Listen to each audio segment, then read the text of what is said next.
Migraine പലരിലും പല രീതിയിലാണ് കാണപ്പെടുന്നത്.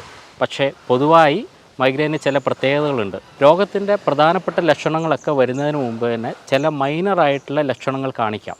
മൈഗ്രെയിൻ്റെ ട്രിഗറിങ് പലർക്കും പല രീതിയിൽ തന്നെയാണ് ഉണ്ടാവുക. ചിലർക്കെങ്കിലും ഒരു നേരത്തെ ഭക്ഷണം ഒഴിവാക്കിയാൽ വരുന്ന മൈഗ്രെയിനാണ്.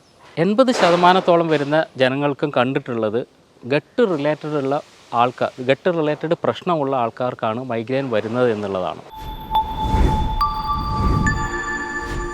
മനുഷ്യനെ ഏറെ ബുദ്ധിമുട്ടുണ്ടാക്കുന്ന തലയുടെ ഒരു വശത്ത് വരുന്ന അതികഠിനമായ വേദനയെയാണ് നമ്മൾ പൊതുവേ മൈഗ്രെയിൻ എന്ന് വിളിക്കാറുള്ളത്. മൈഗ്രെയിൻ പലരിലും പല രീതിയിലാണ് കാണപ്പെടുന്നത്. പക്ഷേ പൊതുവായി മൈഗ്രെയിന് ചില പ്രത്യേകതകളുണ്ട്. അതിലേറ്റവും പ്രധാനപ്പെട്ട ഒരു പ്രത്യേകത ഇതിനൊരു ഓറ ഉണ്ടാവും എന്നുള്ളതാണ്.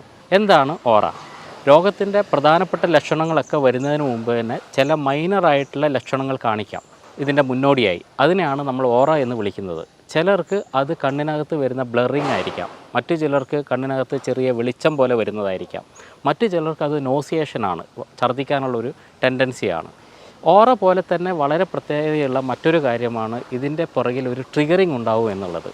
മൈഗ്രെയിൻ്റെ ട്രിഗറിങ് പലർക്കും പല രീതിയിൽ തന്നെയാണ് ഉണ്ടാവുക. അതിലേറ്റവും പ്രധാനപ്പെട്ടത് ചിലർക്കെങ്കിലും ഒരു നേരത്തെ ഭക്ഷണം ഒഴിവാക്കിയാൽ വരുന്ന മൈഗ്രെയിനാണ്. മറ്റു ചിലർക്കത് അതികഠിനമായ ശബ്ദമായിരിക്കാം, വേറെ ചിലർക്കത് വെളിച്ചത്തിൻ്റെ ഇൻറ്റൻസിറ്റി ആയിരിക്കാം. എങ്ങനെ ആയാലും പലർക്കും മൈഗ്രെയിൻ വന്നതിന് ശേഷം 1-2 മണിക്കൂർ എവിടെയെങ്കിലും ഇരുട്ട് ഉള്ള മുറിയിൽ ശാന്തമായി ഉറങ്ങിയാൽ മൈഗ്രെയിൻ കുറയുന്നതായി കണ്ടിട്ടുണ്ട്. മറ്റു ചിലർക്ക് ഛർദ്ദിച്ചു കഴിഞ്ഞാൽ മാത്രമേ സമാധാനം ഉണ്ടാവുകയുള്ളൂ. 80% വരുന്ന ജനങ്ങൾക്കും കണ്ടിട്ടുള്ളത് ഗട്ട് റിലേറ്റഡ് പ്രശ്നമുള്ള ആൾക്കാർക്കാണ് മൈഗ്രെയിൻ വരുന്നത് എന്നുള്ളതാണ്.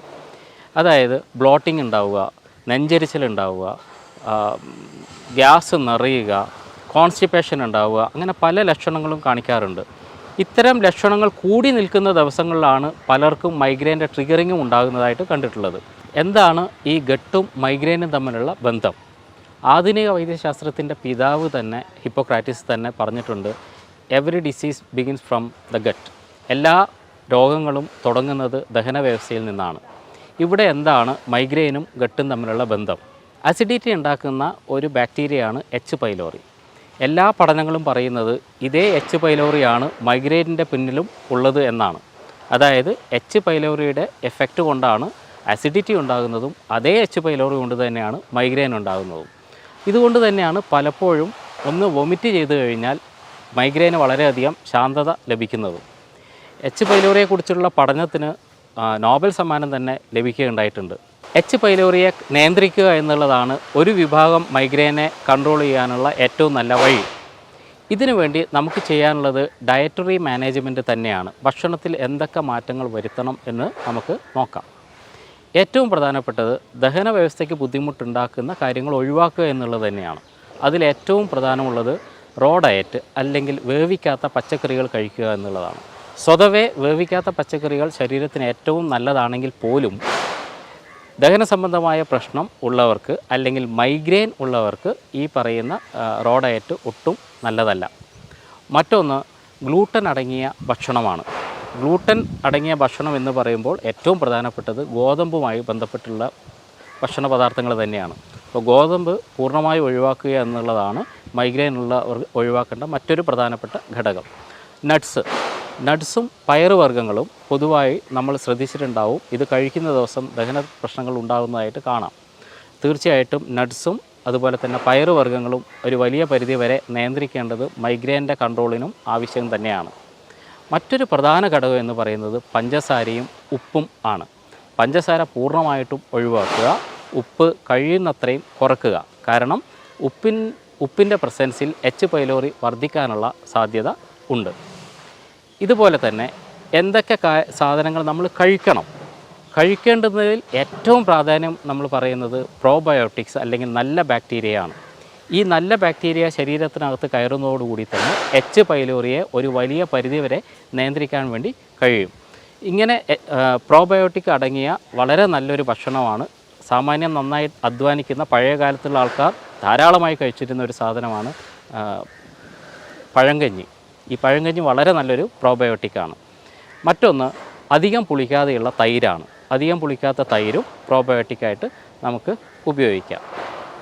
ഇതേപോലെ തന്നെ എച്ച് പൈലോറിയെ നിയന്ത്രിക്കാനുള്ള മറ്റൊരു പ്രധാനപ്പെട്ട കാര്യമാണ് നന്നാറി. നന്നാറിയുടെ വേര് ഇട്ട് തിളപ്പിച്ച വെള്ളം 1-2 ലിറ്റർ ഉണ്ടാക്കി വെക്കുക, അത് തന്നെ ദിവസം മുഴുവൻ കുടിച്ചുകൊണ്ടിരിക്കുക. ഇതും വളരെ നല്ലൊരു മാനേജ്മെൻറ്റാണ്. അടുത്തതായിട്ട് വളരെ പ്രധാനപ്പെട്ട ഒരു കാര്യം കരിഞ്ജീരകത്തിൻ്റെതാണ്. കരിഞ്ജീരകത്തിന് എച്ച് പൈലോറിയെ നിയന്ത്രിക്കാനുള്ള കഴിവ് ഉണ്ട് എന്ന് പല റിസർച്ച് പേപ്പറുകളും പറയുന്നുണ്ട്. എങ്ങനെയാണ് കരിഞ്ജീരകം ഉപയോഗിക്കേണ്ടത്? 3 സ്പൂണ് കരിഞ്ജീരകം എടുക്കുക, ഒരു 1.5 ലിറ്റർ വെള്ളത്തിൽ ഇത് ചേർത്തിട്ട് വറ്റിക്കുക, 3/4 ലിറ്ററായിട്ട് ചുരുക്കുക. ഇതിൻ്റെ പകുതി രാവിലെയും പകുതി വൈകുന്നേരവും കഴിക്കുക.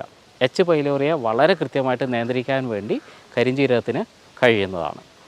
ഇനി എല്ലാ മൈഗ്രെയിനും ഡയറ്റിൽ കൂടി തന്നെ മാറ്റാൻ വേണ്ടി കഴിയുമോ എന്ന് ചോദിച്ചാൽ ഇല്ല. എച്ച് പൈലോറി ഇൻഡ്യൂസ്ഡ് ആകാത്ത, എച്ച് പൈലോറിയെ കൊണ്ട് ഇൻഡ്യൂസ്ഡ് ആകാത്ത മൈഗ്രെയിനുകളും ഉണ്ട്. അതിൽ വളരെ പ്രധാനപ്പെട്ട ഒന്നാണ് ഹോർമോണൽ റിലേറ്റഡ് ആയിട്ടുള്ള മൈഗ്രെയിൻ. അതിൽ തന്നെ ഏറ്റവും പ്രധാനപ്പെട്ടത് സ്ത്രീകളിൽ സാധാരണമായി കണ്ടുവരുന്ന ഈസ്ട്രജൻ ഇൻഡ്യൂസ്ഡ് മൈഗ്രെയിനാണ്. ഇവിടെ സംഭവിക്കുന്നത് ഈസ്ട്രജൻ ഡോമിനൻസ് ആണ്. Estrogen dominance over progesterone. പ്രൊജസ്ട്രോണിനേക്കാളും ഈസ്ട്രജൻ കമ്പാരിറ്റീവ്ലി കൂടിക്കൂടി വരുന്ന ഘട്ടത്തിലാണ് സാധാരണഗതിയിൽ ഈ പറയുന്ന ഹോർമോൺ ഇൻഡ്യൂസ്ഡ് മൈഗ്രെയിൻ സംഭവിക്കാറുള്ളത്. അതുകൊണ്ട് തന്നെയാണ് പലപ്പോഴും സ്ത്രീകൾക്ക് പീരിയഡ്സുമായി റിലേറ്റഡ് ആയിട്ട് മൈഗ്രെയിൻ വരുന്നതും. ചിലർക്ക് പീരിയഡ്സിൻ്റെ തൊട്ട് മുമ്പേ മൈഗ്രെയിൻ വരാം, ചിലർക്ക് അതിന് തൊട്ട് ശേഷവും വരാം. അപ്പോൾ ഇത്തരത്തിലുള്ള മൈഗ്രെയിനെ എങ്ങനെ നിയന്ത്രിക്കാം? ഇത്തരത്തിലുള്ള മൈഗ്രെയിൻ നിയന്ത്രിക്കാൻ ഏറ്റവും കൂടുതൽ ആവശ്യം എൻഡോക്രൈൻ സിസ്റ്റത്തിനെ റെഗുലേറ്റ് ചെയ്യുക, അല്ലെങ്കിൽ ഹോർമോൺ സിസ്റ്റത്തിനെ റെഗുലേറ്റ് ചെയ്യുക എന്നുള്ളതാണ്. അതിൽ ഏറ്റവും പ്രാധാന്യം യോഗ പോലെയുള്ള, മെഡിറ്റേഷൻ പോലെയുള്ള കാര്യങ്ങൾക്കുണ്ട്. ഇതേപോലെ തന്നെ ആലോചിക്കേണ്ട വേറൊരു കാര്യം, ഹോർമോൺ ഇൻഡ്യൂസ്ഡ് മൈഗ്രെയിനുള്ള സ്ത്രീകൾ പലരും ഒബേസിറ്റി ഉള്ളവരായിട്ട് കാണാം. ഈ ഒബേസിറ്റി മാനേജ് ചെയ്യുന്നതും വളരെ നന്നായിട്ട് മൈഗ്രെയിനെ കൺട്രോൾ ചെയ്യാൻ വേണ്ടി സഹായിക്കും. അതുകൂടാതെ നമ്മൾ വ്യാപകമായിട്ട് ഇപ്പോൾ കണ്ടുവരുന്ന ഒരു പ്രശ്നമാണ് ഹെപ്പാറ്റോമെഗരി, അല്ലെങ്കിൽ ലിവറിനകത്ത് ഫാറ്റ് അടിഞ്ഞുകൂടുക എന്നുള്ള പ്രശ്നങ്ങൾ. ഈ ലിവറിനകത്ത് ഫാറ്റ് വരുന്ന, അല്ലെങ്കിൽ ഫാറ്റി ലിവർ എന്ന് പറയുന്ന കണ്ടീഷനിലും ഈ പറയുന്ന ഹോർമോൺ ഇൻഡ്യൂസ്ഡ് മൈഗ്രെയിൻ വരാനുള്ള സാധ്യത വളരെ കൂടുതലാണ്. കാരണം ലിവറിൽ വെച്ചിട്ടാണ് ഈസ്ട്രജൻ്റെ മെറ്റബോളിസം സംഭവിക്കുന്നത്. അതുകൊണ്ട് തന്നെ നല്ല ലിവറും മൈഗ്രെയിൻ മാറാൻ വേണ്ടി സഹായിക്കുന്നതാണ്.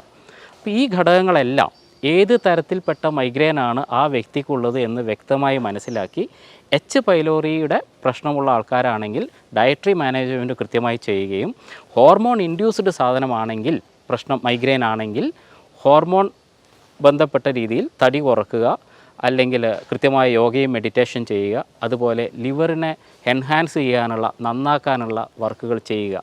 ഇതാണ് മൈഗ്രെയിനെ ശാശ്വതമായി പരിഹരിക്കാനുള്ള നല്ല മാർഗങ്ങൾ. മറ്റൊരു സയൻറ്റിഫിക് ഹെൽത്ത് ടിപ്പുമായി വീണ്ടും കാണാം. അതുവരെ നന്ദി.